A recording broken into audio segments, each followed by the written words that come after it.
welcome to another episode of World of Tanks with Gainy Titan. And I normally don't show first mark of excellence games anymore. That is, games where I get the first mark of excellence. In part because I tend to, if I play any tank long enough, 50 to 200 games, I will get a mark of excellence, no matter how bad I am on that tank. I've just improved kind of to that point. It used not be that way. And I certainly remember the thrill and joy that I got with my first mark of excellence. However, the other reason I don't show first mark of excellence games frequently is because they kind of happen routinely. They can frequently happen on a rather dull or poor game, because you can quite easily get yourself into the position where you were at the, whatever it is, 64 point something, so you're 64.8 or 64.9. And a rather moderate game will get you into the mark of excellence territory. However, as you can see here from the final score result, I think the Poles have the coolest mark of excellence in the game. A sword drawn over the gun barrel. A hand holding a sword drawn onto the gun barrel, which took some artistic talent, or at least possibly a stencil, which still took some artistic talent and effort on somebody's part to actually create in the first place. I don't know if that was what the Poles officially did in their tanks. I presume nobody was marking marks of excellence in 1939, so it was probably the Free Polish units in the various armies, the Free Poles of the British Army or the Polish units in the Russian Army, that took to marking the hand with the sword. But still, props to the Poles for taking that little bit of extra effort. We're on Icebound. I hate Icebound. However, we're in the +1 -1 matchmaking, and we're in the Poodle, so it's not the worst. The Poodle's a decent tank, even at the tiers that it can show, like it can hold its own. Although I wouldn't fancy being in this position against tier 9s. However, we're being lit up by that MT-25.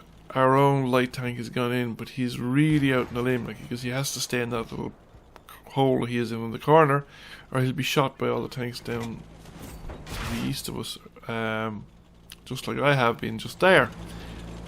There was at least 4 or 5 shots coming in. And artillery's on the case as well. Artillery dropped around in this location right at the very start. Now, it may have been the artillery that was killed, because I haven't had an artillery round drop in since. The Excalibur is far enough away now that I can shoot at him without being spotted. And he's backing up against the wall, but the M445 has come between me and the Excalibur, but I've been spotted by the medium. Somebody's just taken the medium out with extreme prejudice. And I am now, well, I'm still moving around trying to avoid artillery seeing me.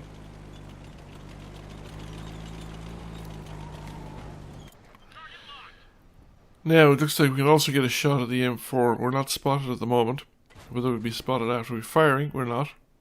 The tree seems to be enough to actually shield us.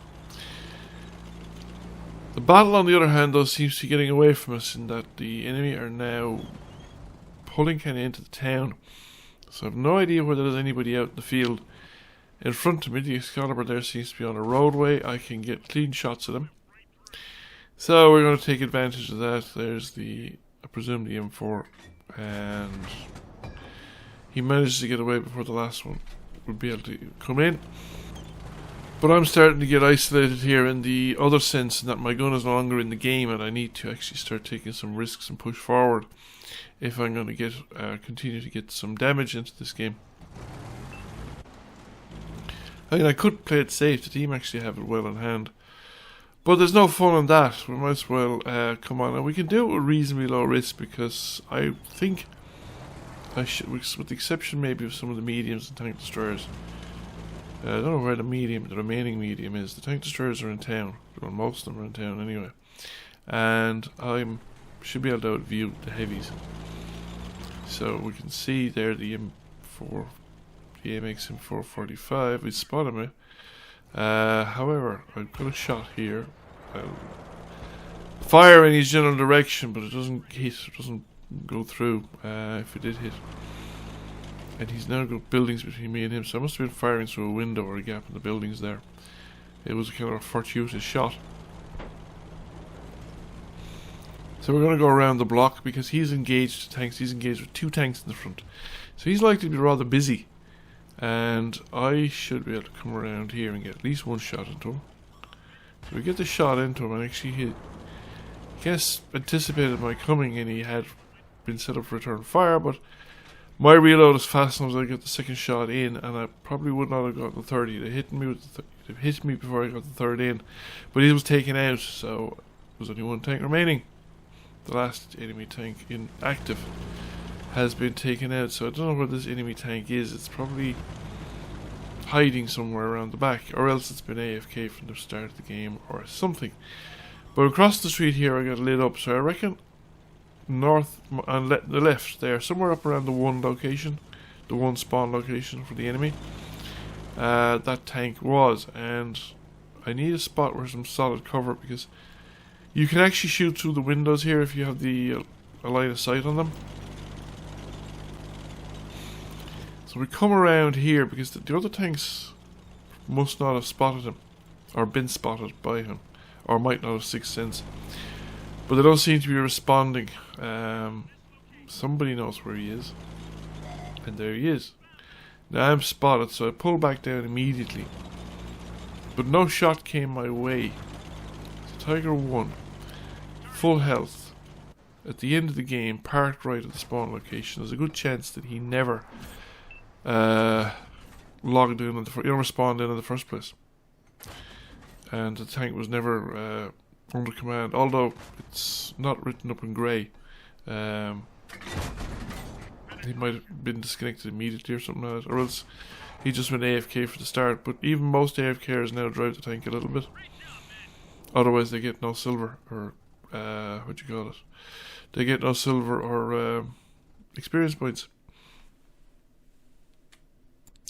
So now we get back around to the score screen again, and we see our final results. So we got 1700 damage, 920 assisted damage, fire for effect, 1st class mastery, and what I think is definitely the coolest mark of excellence in the game. I would actually look forward to 3 marking that tank, having 3 swords in hands on the gun barrel of tank. Must actually check in the garage. I forgot to do it. I must check in the garage to see if the mark on the gun barrel is exactly the same as what's on the screen there, because it usually is, and if so, it's definitely, I think, the coolest mark of excellence in the game. Thank you for watching. I hope you enjoyed the video. If you did, please press like, comment, share. It really helps the channel out, and if you have not already done so, please subscribe to the channel. I will catch you all again soon. Bye for now.